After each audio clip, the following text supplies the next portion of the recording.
আজকের সারাদিনের আলোচিত খবর, রাজনীতি, অর্থনীতি ও সামাজিক আপডেট একসাথে। রাজনৈতিক অঙ্গন থেকে শুরু করে রাজধানীর আগারগাঁওয়ে বাংলাদেশ চীন মৈত্রী সম্মেলন কেন্দ্রে জামায়াতের আয়োজিত ইফতার মাহফিলে অংশ নেন প্রধানমন্ত্রী তারেক রহমান।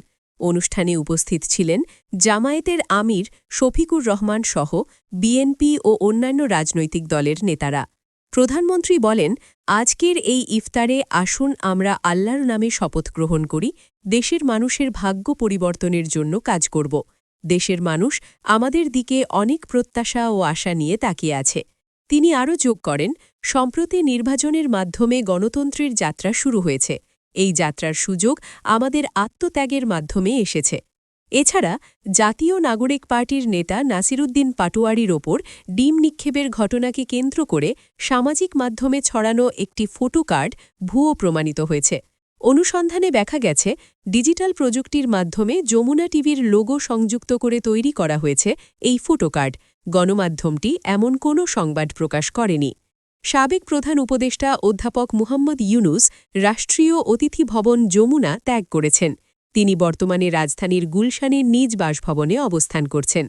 ভবনটির সংস্কার ও রক্ষণাবেক্ষণ কাজ এখন শুরু হয়েছে, যা সম্পন্ন হলে ভবনটি প্রধানমন্ত্রী তারেক রহমানের ব্যবহারের জন্য প্রস্তুত রাখা হবে।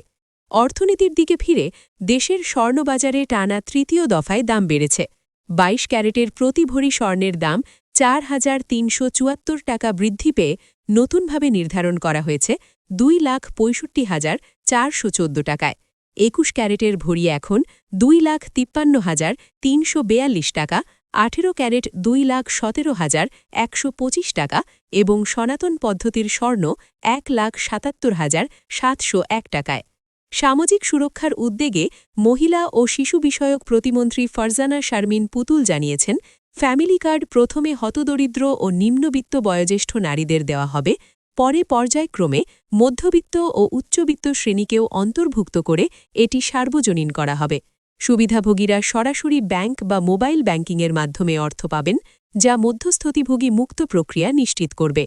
স্থানীয় সরকার, পল্লী উন্নয়ন ও সমবায় মন্ত্রী মির্জা ফখরুল ইসলাম আলমগীর বলেন, দুর্নীতির বিষয়ে কোনো আপোস করা হবে না।